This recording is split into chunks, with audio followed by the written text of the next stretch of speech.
Welcome back to the channel, and thank you for tuning in to Johnny's Motorized Bicycles.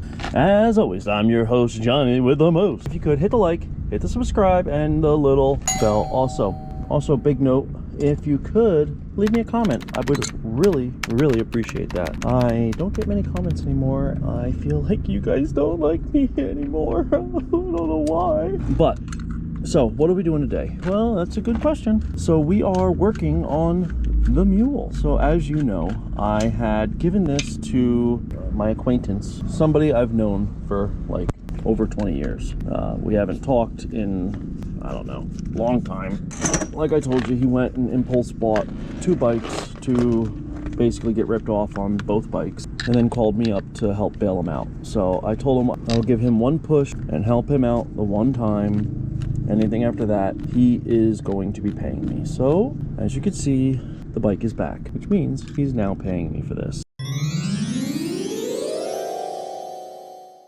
That's what that 50 was for. Honestly, that really cost 50 bucks. No, but for me to do it, it does. Because I'm not doing this for free. That's for dang sure. Look at this thing. The float is filled with fuel.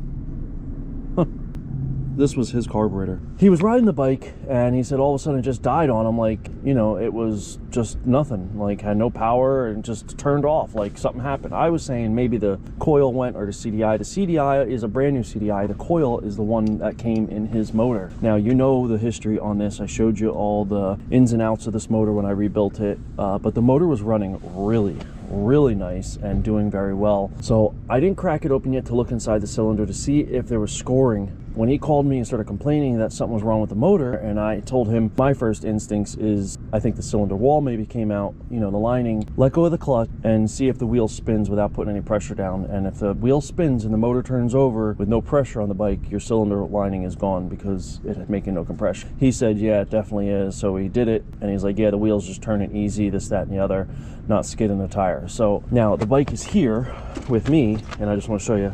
Now I'm putting my hand here to push. Does that seem like the wheel is turning over easily? Now I can pull the clutch in, look, and the wheel turns all of a sudden. Now watch, I'm gonna let go, and we're back to dragging the bike. So personally, I don't think the cylinder lining is bad. I think what might have happened is that fuel I just found inside the bowl. I think that's a problem. So we're gonna go ahead and grab ourselves a new float real fast. The reason I took this off is when he gave me the bike back, he took the fuel tank off. Instead of just dumping the fuel out, he took the whole fuel tank off. He was like, it was way more work to sit there and hold the valve and just drain the fuel out of it. He thought it was easier to take the tank off, cut the zip tie, all the BS that goes along with taking a tank off. That was easier than just draining it out of the hole. Like, are you kidding me? This kid is something else, man. Okay, I don't want to get into that again. He's tough to deal with, okay? Known him for a long time. There was a reason I didn't stay in touch with him. He's really tough to deal with. So the bike is going to be in my possession for a little while. I'm really glad it came back, because if you look here, I forgot to take this off. So when I took it on a test ride to Somerset, I was pulling the trailer, I forgot to take my hitch off. So I needed to go get that regardless. I haven't used it in like a month because it's cold out, I don't. So I all of a sudden realized it because I was going to actually go pick this bike up from him at his house, and I went to go load the trailer up and noticed I didn't have the hitch anymore. And then I all of a sudden realized it is on the bike. So his wife had to actually bring the bike to me, which ain't a big deal. She's a nice girl. Another thing is I forgot to take my seat off. So I'm taking this seat off and I'm gonna put his seat on. That is 100% happening because that's a really nice seat and I'm not gonna give him that seat. So let's go inside, let's get this new bowl because that is a problem. I'm not gonna say it definitely is gonna fix it, but I would bet money that that probably fixes it. This looks like my part carb. Yep, there's one in there. It's definitely my parts carburetor because it's missing a lot.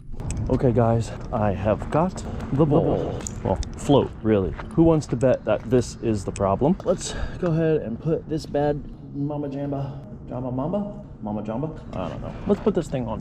All right, I'm coming on this side so I can check out these wires that he had a hand in messing with all of a sudden, even though they were completely fine when I gave it to him, but he decided they weren't. Why is this bent like that? That was definitely not like that when I gave it to him.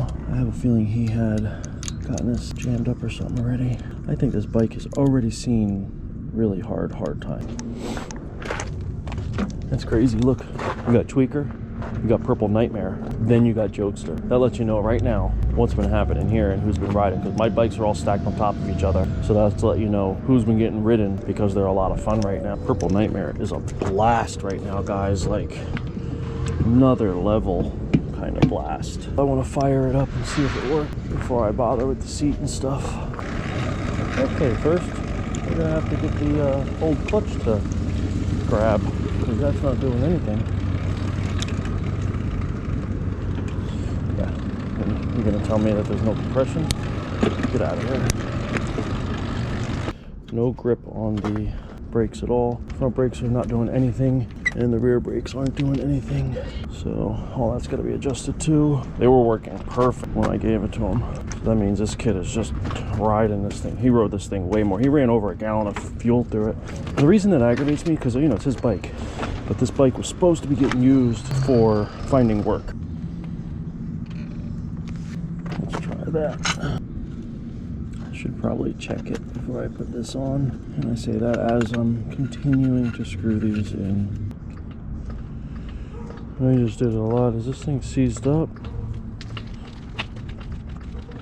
That could be.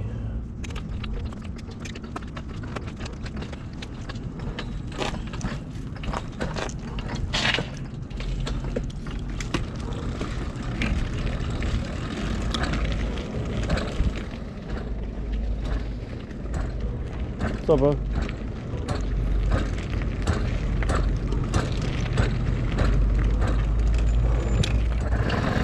Oh, there you go. Oh, start it right up.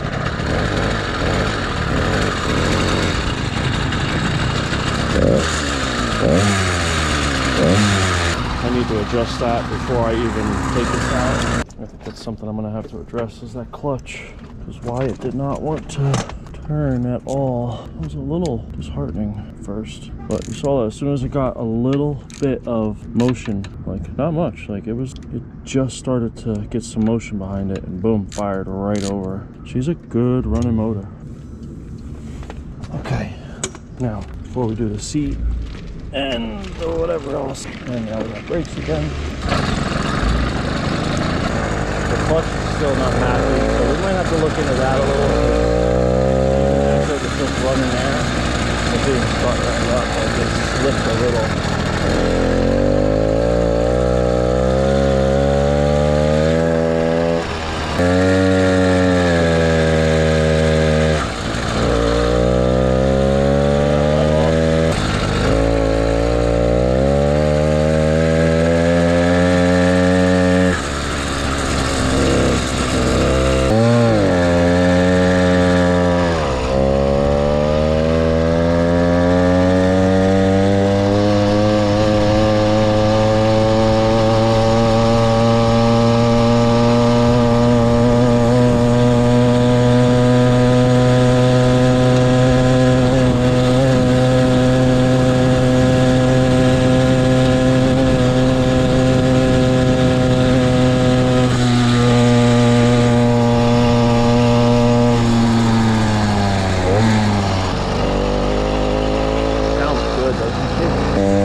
Dig this bike now, and why it's doing that though, I don't know. So we're gonna pop her open real quick and see, because I don't know. But where are you going? Come back here. Here, I'll figure out the clutch thing, and you know, I'll bring you in when I figure that all out. But it's starting to get dark. I'll let you know what I find out when I find it out. But problem fixed. All that was wrong was the float was no good. Everything else running perfectly. The bike sounds incredible. I don't know how to say it in any other language, but in English, it sounds incredible. All right, guys, let's figure out what's wrong with this clutch. I'll be back. Okay, so you can see I got the clutch open again because it's obviously a problem. Nothing looks exceptionally bad now. I did, when I rebuilt this for him, I took all these out and I took 220 grit and I just got the oil off a little bit. I just did my best to clean it up because this thing was like, it lived a hard life. So we're not going to change the basket, we're just going to change the clutch pads. Oh, that's why it keeps moving. There's no pressure on it. I forgot. I got the clutch apart. Like, why does the bike keep moving, silly? There's no pressure on the clutch. All right, guys, welcome back to the channel, and thank you for tuning in as always. I'm on my way to work, and I had to record a little something. Just wanted to let you guys know what's going on. So this is when my cameras were getting switched out, and I was going from the 360 to the 9 black, from the 7, and all this nonsense. And what it basically comes down to is I'm missing a lot of footage, unfortunately, still all wrapped around Brian's bike. So at the end, I'm working on the seat, and all of a sudden I'm supposed to have another test ride and all this other stuff going on, but I end up not having any of that footage or even have him picking up. Basically, I cut right from that to the next scene with him. The next scene with him is literally right after delivery. I end up having to go pick the bike up and find out what's going on. Okay, we don't have our normal lapel mic and all that, but it's also getting dark. But we're going to do a service call. And I don't have my mirror right now because it's actually on the nightmare at the moment because I was driving that one. But that bike is not here because that bike was taken by Benny to go to a meeting and what have you. So we got the trailer in tow just in case I got to tow the bike. But hit the like, hit the subscribe, and join all the fun here at Johnny's Motorized Bicycle on-site bike repair.